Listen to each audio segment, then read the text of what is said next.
नमस्कार, जनवार्तामध्ये आपल्या सर्वांचं स्वागत।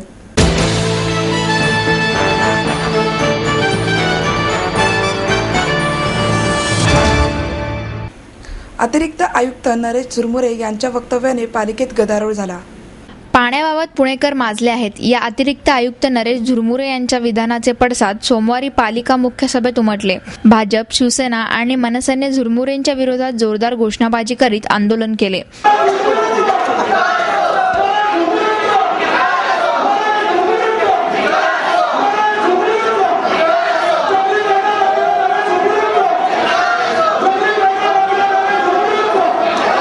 झुरमुरेंना राज्य सरकारच्या सेवेत परत पाठवून द्यावे आणि पालिकेच्या कोणत्याही सभेला उपस्थित राहण्याला त्याला बंदी करावी असा ठराव मुख्य सभेत एकमताने मंजूर करण्यात आला।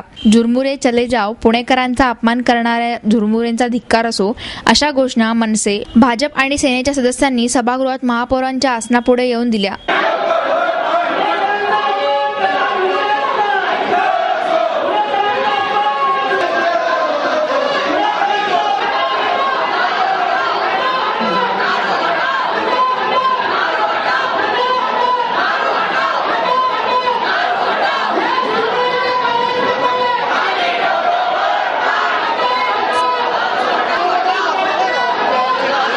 डोक्यावर शिंग असलेल्या टोप्या घातलेल्या मनसे सदस्यांनी राज्यकर्त्यांवरही दोषारोप करण्याची संधी सोडली नाही। पाणी गळती थांबवण्यात अयशस्वी ठरलेल्या प्रशासन आणि राज्यकर्त्यांचा धिक्कार असो असे फलक हातात घेऊन घोषणाबाजी केली।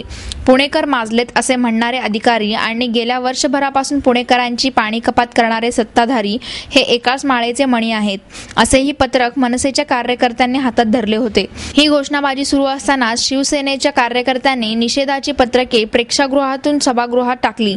झुरमुरेंच्या या वक्तव्याने पुणेकरांच्या भावना दुखावल्या असून त्या लक्षात घेऊन या प्रकरणाची चौकशी करावी आणि योग्य ती कारवाई करावी असे आदेश महापौरांनी आयुक्तांना सभागृहात दिले। पाण्याबाबत पुणेकर माजलेत या अतिरिक्त महापालिका आयुक्त नरेश झुरमुरे यांच्या वक्तव्याच्या निषेधार्थ भारतीय जनता युवा मोर्चाने सकाळी 11च्या सुमाराला आंदोलन करीत पालिकेतील झुरमुरे यांच्या कक्षातील त्यांच्या खुर्चीला चपलांचा हार घातला आणि त्यांची खुर्ची छताला लटकवली। तसेच निषेधाचे फलक कार्यालयात चिटकवले आणि त्यांच्या नाम फलकाला काळे फासले। धरणे पूर्णपणे भरली असतानाही पुणेकर पाणी कपात सहन करीत आहेत। त्यातून झुरमुरे यांनी असे वक्तव्य करून पुणेकरांचा अपमान केला आहे। जोपर्यंत ते जाहीर माफी मागत नाहीत तोपर्यंत त्यांना पालिकेत प्रवेश करू देणार नाही असा इशारा कार्यकर्त्यांनी दिला। भाजयुमोचे अध्यक्ष गणेश घोष यांच्या नेतृत्वाखाली हे आंदोलन झाले। यामध्ये सरचिटणीस प्रमोद कोंडरे, उपाध्यक्ष दीपक पोटे, विशार दारवटकर, नामदेव माळवदे, कुणाल टिंगरे आणि अन्य कार्यकर्ते सहभागी झाले होते। झुरमुरे यांनी काढलेल्या अपमानास्पद वक्तव्याच्या निषेधार्थ मनसे कार्यकर्त्यांनी दुपारी 3:30च्या सुमाराला पालिकेच्या मुख्य प्रवेशद्वाराजवळ झुरमुरेंचा पुतळा जाळून निषेधाच्या घोषणा दिल्या। झुरमुरे यांनी पाणी पुरवठ्याबाबत अभ्यास न करता पूर्वग्रह दूषितेतून ही टीका केली आहे। झुरमुरेंना समजेल अशा पद्धतीनेच त्यांना याचे उत्तर दिले जाईल असा इशारा मनसेतर्फे देण्यात आला। पर्यावरण आणि इतर अहवालात हे नमूद केलं असताना ही बाब अतिरिक्त आयुक्तांना माहीत नसेल तर त्यांना पालिकेच्या नोकरीतून हाकलून देणेच योग्य ठरेल अशी संतप्त प्रतिक्रिया मनसेचे शहर उपाध्यक्ष अजय शिंदे यांनी दिली आहे।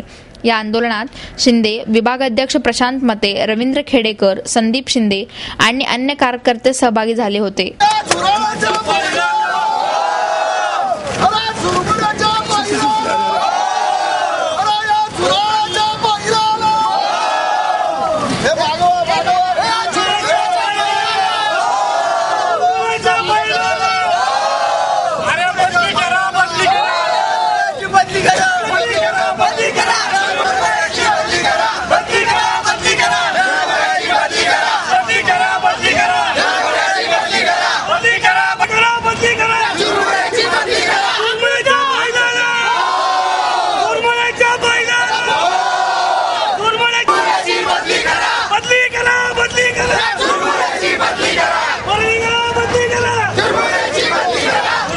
मनसेने आज या ठिकाणी आंदोलन केलेलं आहे। 400 लिटर पुणेकर पाणी वापरतो असं झुरमुरे साहेबांचं म्हणणं आहे।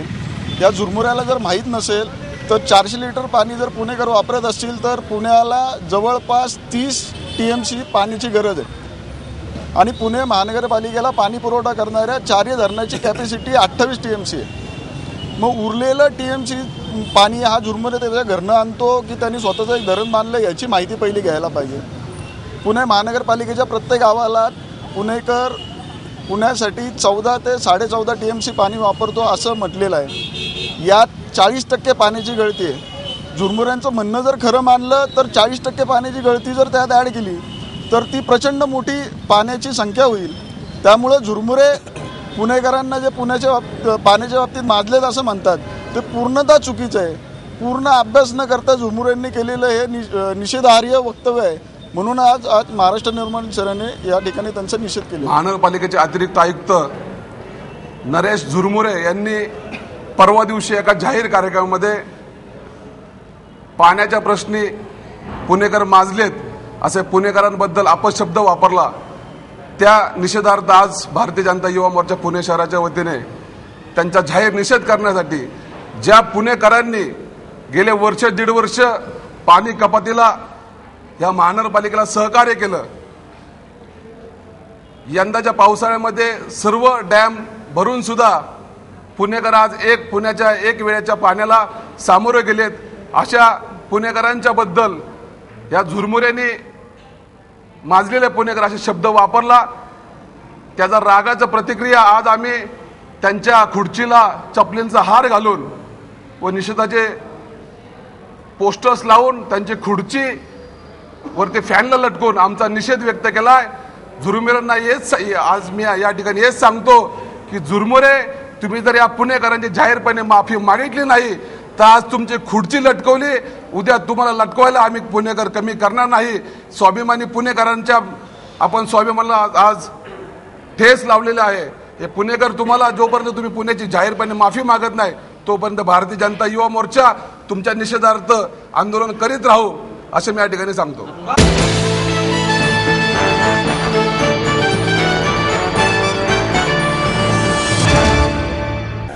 पत्रकारितेत टिकायचं असेल तर उत्तम लिखाणाला पर्याय नाही असे मत ज्येष्ठ पत्रकार गिरीश कुबेर यांनी व्यक्त केलं.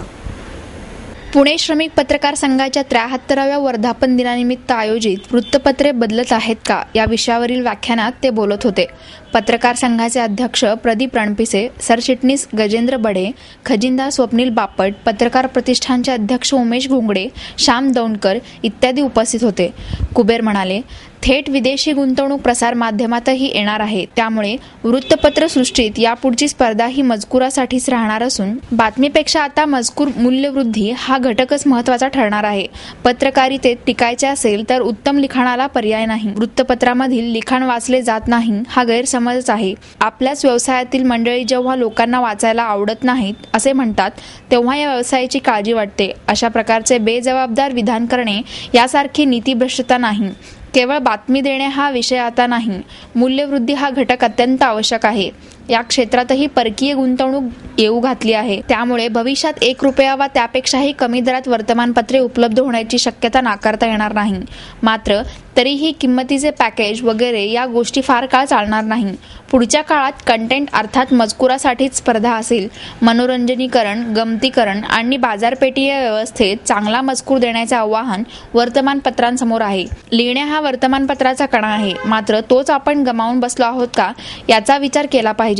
पत्रकारितेत अलीकडे नको ती माणसं आल्याने आणि उच्च पदावर बसल्याने त्याचाही परिणाम या क्षेत्रावर झाला आहे. याकडे लक्ष वेधून ते म्हणाले, महसूल वृद्धी वा निधी जमा करणे हे पत्रकाराचे काम नाही. हेच करायचे असेल तर अशा व्यक्तीने मार्केटिंग व जाहिरात विभागात काम करायला हवे. सध्याचे वृत्तपत्राचे मॉडेल योग्य नसले तरी आहे त्या मॉडेलमध्ये चांगले काम कसे करता येईल या दृष्टीने प्रत्येकाने प्रयत्न करायला हवेत. त्याबरोबरच पत्रकारांसाठी विशेष कायदा करणे ही धोक्याचे आहे. त्याचा गैरफायदाच अधिक घेतला जाण्याची शक्यता आहे. पत्रकार आणि सामान्य माणूस यांच्यात फरक असता कामा नये. हा ज्ञानवर्गीय व्यवसाय असून त्या व्यवसायाची मूल्य तत्वे जपली गेली पाहिजेत अशी अपेक्षा कुबेर यांनी व्यक्त केली.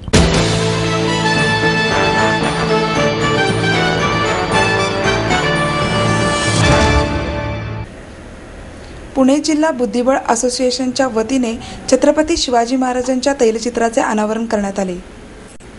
यावेळी पुण्याचे उपमहापौर दीपक मानकर, बुद्धिबळ संघटनेचे उपाध्यक्ष हर्षद निंबाळकर, सेक्रेटरी राजेंद्र कोंडे, अभिजित जोशी, अशोक कोरे, सुरेश देशपांडे इत्यादी उपस्थित होते.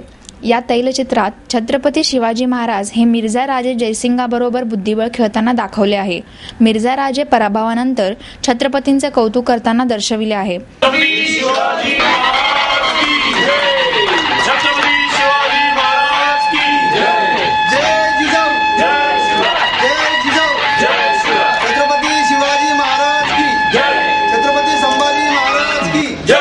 याप्रसंगी बोलताना दीपक मानकर म्हणाले, छत्रपती शिवाजी महाराज हे थोर सेनानी तर होतेच, पण उत्कृष्ट बुद्धिबळपटू सुद्धा होते. शिवाजी महाराजांनी अवलंबलेली गनिमी कावा युद्धनीती जगातील सर्व देशात सैनिकी प्रशिक्षणाचा अविभाज्य भाग मानला जातो. गनिमी काव्याचे तंत्र म्हणजे मध्यावरून हल्ला न करता बाजूने हल्ला करून शत्रूच्या सैन्याचे लचके तोडणे व त्याला मुख्य लक्ष्यापासून विचलित करणे. हे सूत्र बुद्धिबळाच्या खेळात वापरले जाते, असेही ते म्हणाले.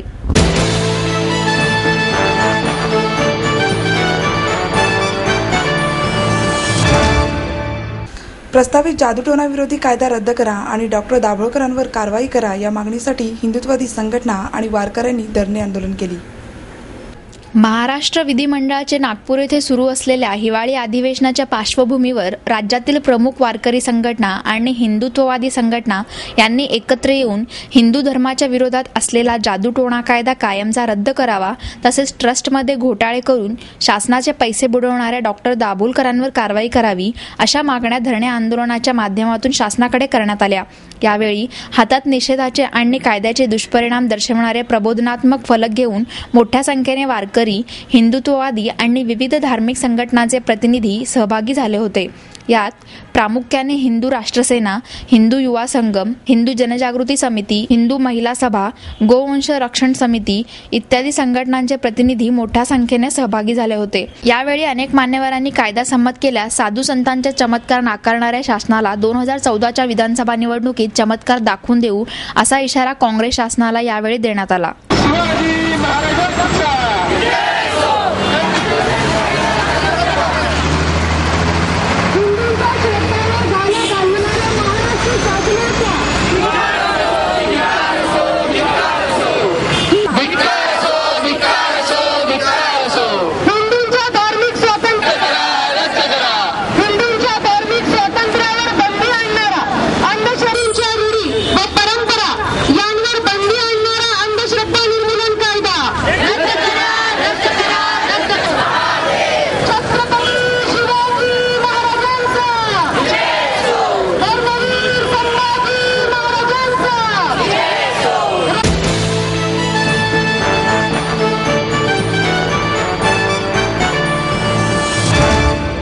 इतिहास व पर्यटनप्रेमी संभाजी भोसले लिखित सफर ऐतिहासिक पुण्याचे या पुस्तकाचे प्रकाशन डॉक्टर देगलूरकर यांनी केले. या प्रसंगी ज्येष्ठ इतिहास तज्ज्ञ प्राध्यापक प्र. के. घाणेकर, डॉक्टर सदाशिव शिवदे उपस्थित होते.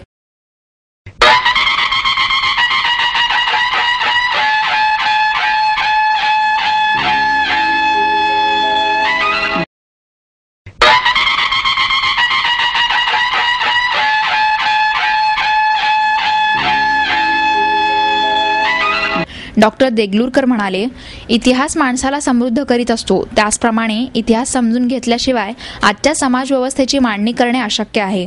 त्यामुळेच इतिहासाचे धडे गिरविले पाहिजे, त्याशिवाय नवा इतिहास घडणार नाही. आपण नेहमी ज्या वास्तूमध्ये जातो त्या वास्तूंकडे आत्मीयतेने पाहिले पाहिजे. ज्या वास्तूचे ऐतिहासिक संदर्भ जाणून घेणे आवश्यक आहे. काही वाडे व घराच्या रचनांवरून देखील तेथे राहणाऱ्या माणसांची मने कळत असतात. त्यामुळे वास्तूवरून अनेक गोष्टी समजतात. वाडे, ऐतिहासिक वास्तू पाहिल्या की जुन्या काळातील लोकांमध्ये आपण वावरत असल्याची जाणीव होते. पुस्तकाविषयी प्रा. घाणेकर म्हणाले, अनुभव संपन्न इतिहासाचा मागोवा या पुस्तकामध्ये घेण्यात आला आहे. शहरातील ब्रिटिशकालीन वास्तू, चर्च, जू, मंदिरे, वाडे, शिक्षण संस्था, पाण्याशी संबंधित ऐतिहासिक स्थळे, स्मारके, संग्रहालये अशी वास्तूंचा इतिहास मांडला आहे. हेरिटेज वॉकची नवी संकल्पना रुजू होत असताना हे पुस्तक टेक्स्ट बुक ठरणार आहे.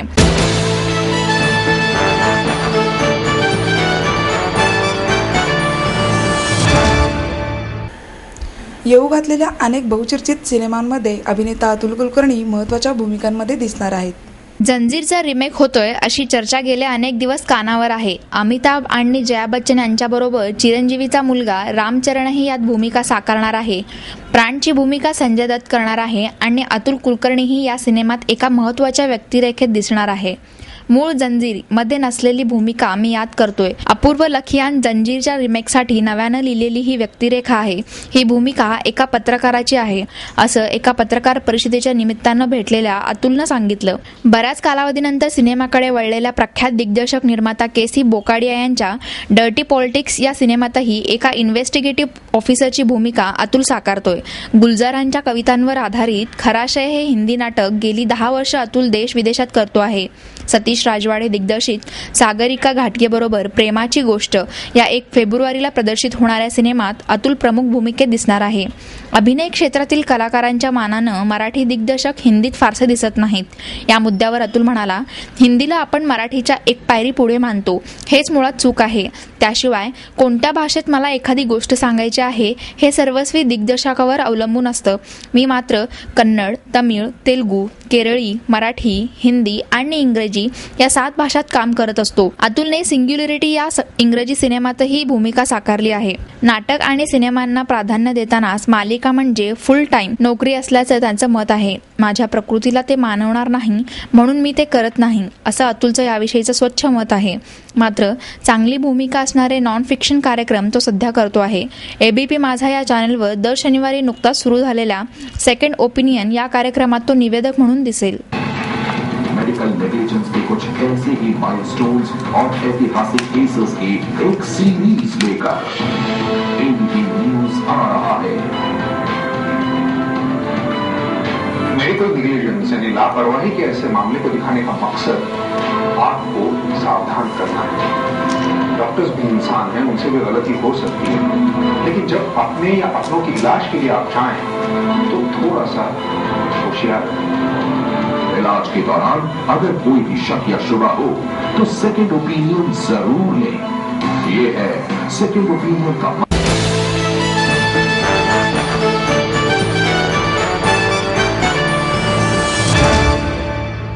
वैचारिक प्रामाणिकता आणि बांधिलकीची उणीव सर्वच पातळीवर दिसून येते अशी खंत भारिप बहुजन महासंघाचे अध्यक्ष डॉक्टर प्रकाश आंबेडकर यांनी व्यक्त केली. राणा चव्हाण प्रतिष्ठान वाई यांच्यातर्फे दलित मित्र राणा चव्हाण यांच्या लेखनांचा संग्रह असलेल्या डॉक्टर बाबासाहेब आंबेडकर व दलित चळवळ एक मागोवा या पुस्तकाचे प्रकाशन डॉक्टर आंबेडकर यांच्या हस्ते झाले. सामाजिक कार्यकर्ते डॉक्टर बाबा आढाव, 86व्या अखिल भारतीय साहित्य संमेलनाचे नवनिर्वाचित अध्यक्ष डॉक्टर नागनाथ कोतापल्ले, ज्येष्ठ विचारवंत डॉक्टर सदानंद मोरे, डॉक्टर सुरेंद्र जोंधळे, पुस्तकाचे संपादक रमेश चव्हाण इत्यादी उपस्थित होते. आंबेडकर म्हणाले, आर्थिक भ्रष्टाचारापेक्षाही आज वैचारिक भ्रष्टाचार हा सर्वात गंभीर प्रश्न बनला आहे. वैचारिक प्रामाणिकता आणि बांधिलकीची उणीव सर्वच पातळीवर दिसून येते. डॉक्टर बाबासाहेब आंबेडकरांचे धर्मांतर हा विषय अनेकांकडून राहून गेलेला दिसतो, पण त्याचा नेमका आशय राणा चव्हाण यांच्या लेखनात दिसून येतो. धर्मांतर नवे राष्ट्र निर्माण करण्याची प्रक्रिया होती असे अचूक विश्लेषण त्यांनी केले आहे. आज समाज एक व्हावा असे सूत्र मांडले जात असले तरी वर्गीकरण हा त्यातील मोठा अडथळा आहे असे आंबेडकर यांनी सांगितले. राणा चव्हाण यांनी आपल्या लेखनात संघर्षाच्या प्रत्येक पावलाचे स्वागतच केले आहे. सध्याच्या चळवळींनीही त्या काळातील बंड विद्रोह विसरता कामा नये, त्याचे अचूक विश्लेषण करून समाज परिवर्तनाचे कार्य सुरू ठेवले पाहिजे अशी अपेक्षा डॉक्टर आढाव यांनी व्यक्त केली. राज्याच्या सामाजिक जीवनाची नव्याने मांडणी करताना त्यांचं लेखन महत्त्वाचे ठरेल असे डॉक्टर कोतापले यांनी सांगितले. डॉक्टर बाबासाहेब आंबेडकर मराठवाडा विद्यापीठाने जाहीर केलेली डी.लिट पदवी अद्याप मिळालेली नाही अशी खंतही त्यांनी व्यक्त केली.